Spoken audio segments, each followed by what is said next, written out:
يا سيد الرسل هدينا هيا بغارة إلينا الآن يا همة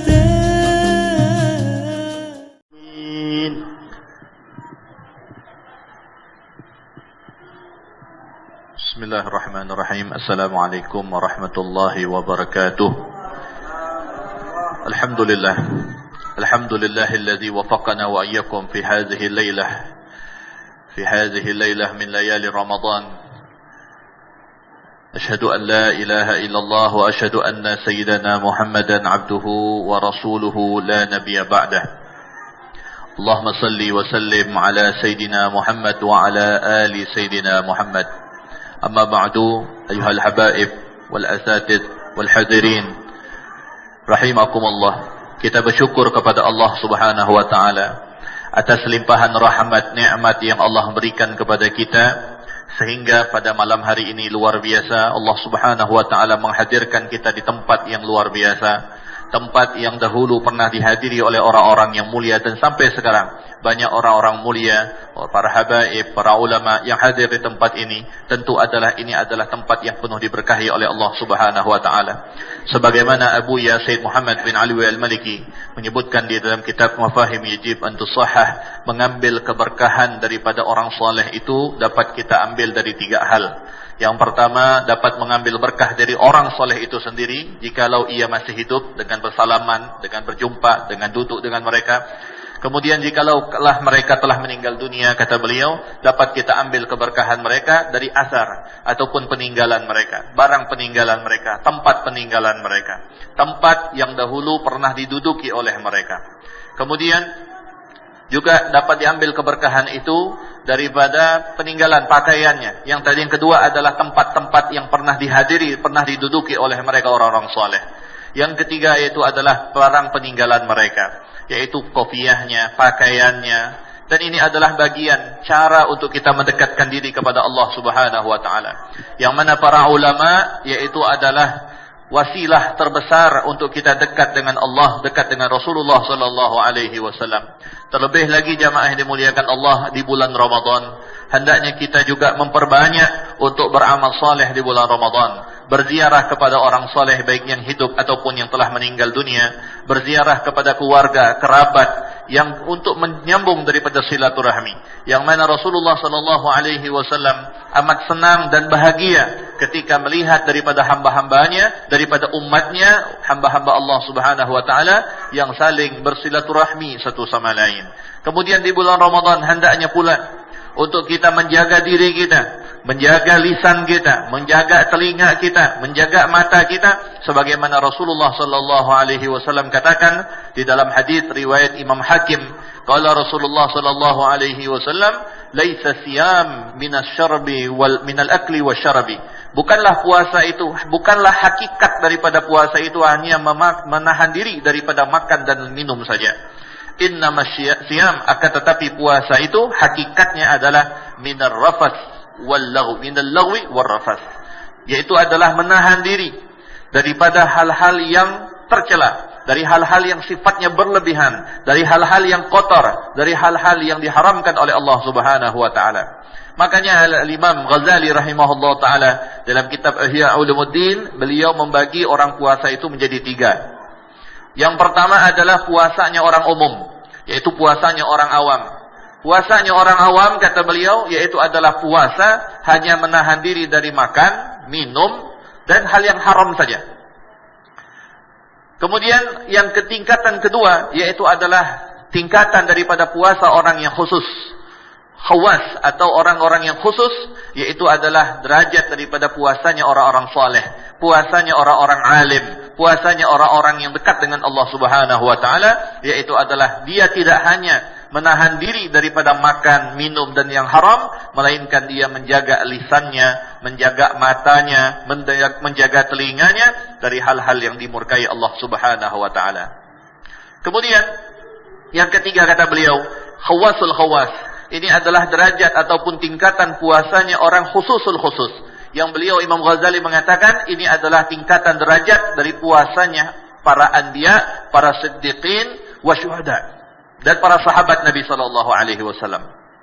Yaitu adalah puasa orang yang khususul khusus ini adalah dia tidak hanya sekedar menahan diri dari makan, minum, dan juga dia menahan diri daripada melakukan hal-hal yang tercela. Baik secara zahir daripada lisannya, daripada pendengarannya, daripada penglihatannya, daripada anggota tubuhnya, dia jaga daripada yang haram. Namun lebih lagi daripada itu, mereka juga menjaga hati mereka. Mereka menjaga daripada diri mereka dari hal-hal yang tidak baik. Mereka bahkan meninggalkan hal-hal yang makruh sekalipun di bulan Ramadan. Bahkan sebagai orang-orang soleh yang derajatnya daripada tingkatan khawasul khawas ini, yaitu adalah saking mulianya mereka, saking berhati-hatinya mereka, mereka meninggalkan sesuatu yang mubah sekalipun. Apa contohnya jamaah dimuliakan Allah? Contohnya yaitu adalah tidur. Tidur itu adalah mubah hukumnya. Tidur, makan itu adalah mubah hukumnya.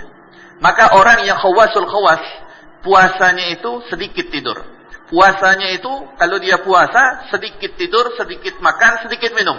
Ini adalah khawasul khawas. Kenapa? Abuya Al-Imam Abdullah bin Alwi Al-Haddad dalam kitab An-Nasaih Ad-Diniyahnya, beliau mengatakan, orang yang puasa dan dia banyak makan dan banyak tidur, maka sungguh hawa nafsunya tidak akan bisa untuk dijinakkan. Karena sesungguhnya hawa nafsu itu, ayuhal habaib wal hadirin rahimakumullah, hawa nafsu itu tidak bisa untuk kita bunuh. Hawa nafsu tidak bisa untuk kita hilangkan. Kalau kita hilangkan hawa nafsu, repot. Tidak bisa makan, tidak bisa makan enak, tidak bisa minum enak. Kita merasakan enak makan sop buah itu karena ada hawa nafsu, keinginan, kesukaan, kecenderungan. Maka hawa nafsu tidak bisa untuk kita hilangkan. Karena manusia butuh dengan hawa nafsu. Kalau hilang hawa nafsu, tidak selera lagi. Tengok bininya, tengok laki, tidak selera lagi. Ya, walaupun cantik berias bininya macam mana pun, tidak selera. Ya, nah. Itu kalau hawa nafsu tidak ada. Maka hawa nafsu bukan dihilangkan, akan tetapi hawa nafsu itu dijinakkan.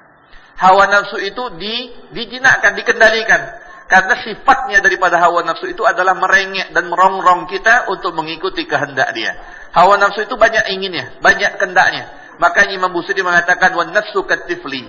Nafsu itu bagaikan anak kecil, kata Imam Busiri rahimahullah ta'ala dalam Burdah. Nafsu itu seperti anak kecil yang terus merengek, dia minta kepada kita. Kalau belum dikasih, dia tidak akan berhenti. Akan tetapi ketika hawa nafsu itu dapat kita kendalikan, ibarat sapi yang sudah kita ikat itu, tali di hidungnya, maka dia akan mengikut. Makanya kata Imam Abdullah Al-Haddad, cara untuk menjinakkan hawa nafsu diantaranya adalah dengan sedikit tidur dan sedikit makan. Kemudian, jamaah dimuliakan Allah Subhanahu wa Ta'ala, ini adalah amaliyah daripada orang-orang saleh, amaliyah daripada as-salafun as-saleh kita, para pendahulu kita, orang-orang mulia, yaitu menghidupkan Ramadan dengan sebaik-baiknya. Kemudian Abu Said Muhammad bin Alwi Al-Maliki dalam kitab Khasa'is Ummah Muhammadiyah, di dalam bab tentang fadail siyam, fadilah daripada puasa, beliau nukil daripada hadis Sahihul Bukhari wa Muslim yang mana Rasulullah sallallahu alaihi wasallam katakan, as-siyamul junnah wa hisnun hasinun minan nar. Puasa itu adalah perisai.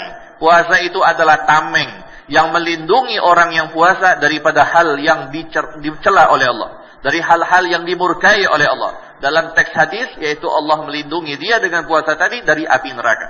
Dijelaskan oleh Abu Said Muhammad bin Alwi Al-Maliki, apa maksud daripada hisnun hasin minan nar? Dijaga dirinya daripada api neraka, yaitu adalah menukil daripada hadis, itu adalah daripada hadis yang lain, ba'adallahu lahu minal jahannam, Allah jauhkan dia daripada neraka jahannam dari jarak dengan 70 daripada khilif, 70 daripada lubang. Satu lubang itu sejauh mata memandang luasnya.